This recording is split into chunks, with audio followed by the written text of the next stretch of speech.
plus rusé. Tous les soirs, avant de se coucher, Sam s'allonge sous le palétuvier géant. Il reste là un bout de temps à rêver au jour où il sera grand. Assez grand pour braver le vieux lion, celui qui fait si peur à ses parents. Car son papa et sa maman n'arrêtent pas de lui dire tous les soirs sur tous les temps: Sam, fais bien attention, reste près du palétuvier. Au-delà, c'est le domaine du vieux lion. Il n'aime pas être dérangé.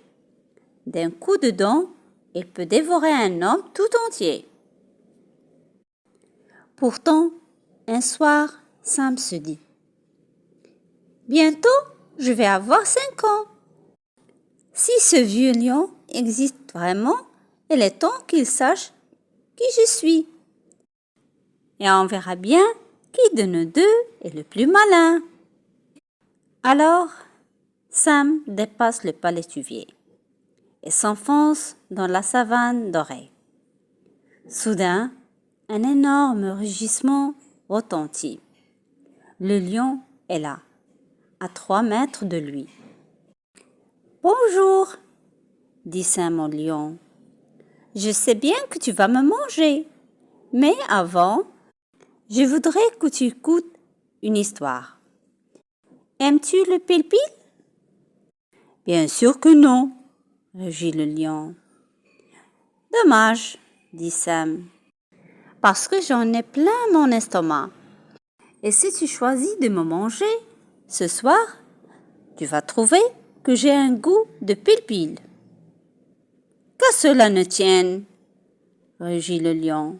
Je te mangerai une autre fois. Et le lion s'en va. Le lendemain soir, Sam ne peut pas s'empêcher de revenir au même endroit.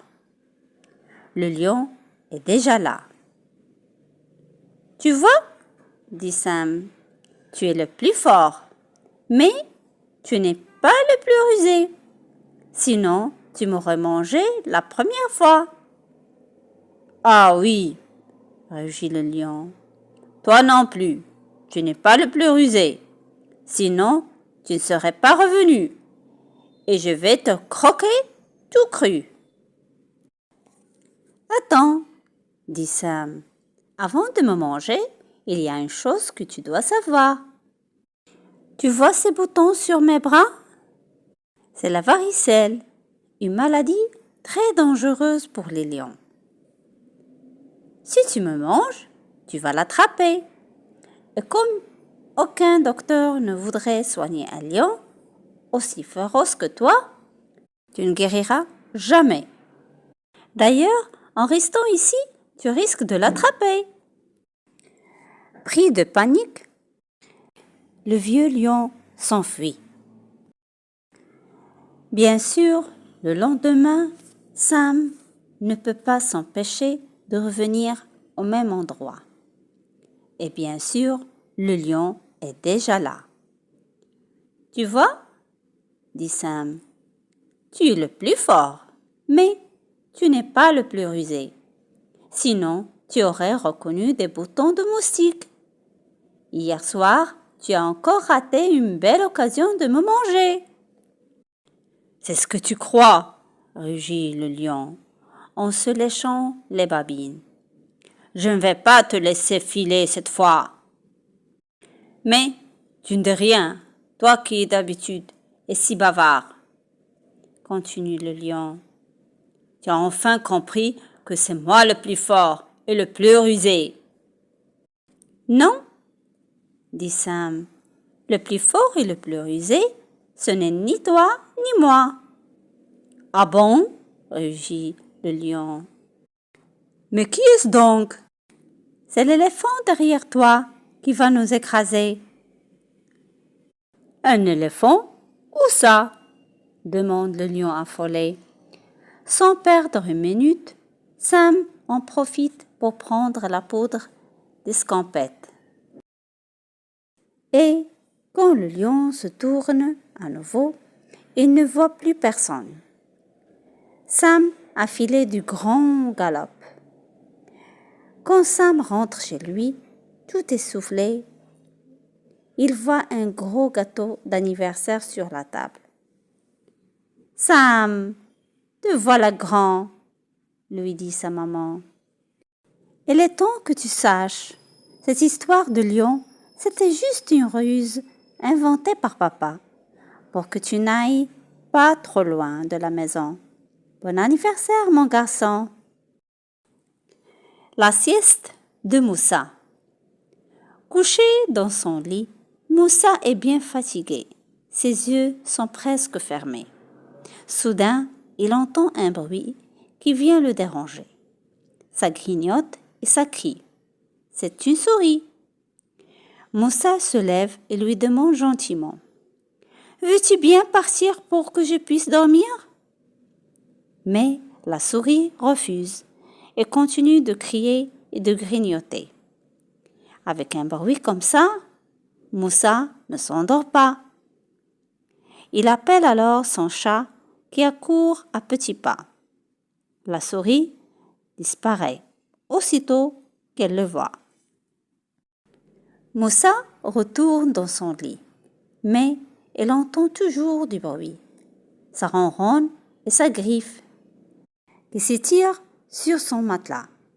Moussa se lève et lui demande gentiment: « Veux-tu bien t'en aller pour que je puisse me reposer ?»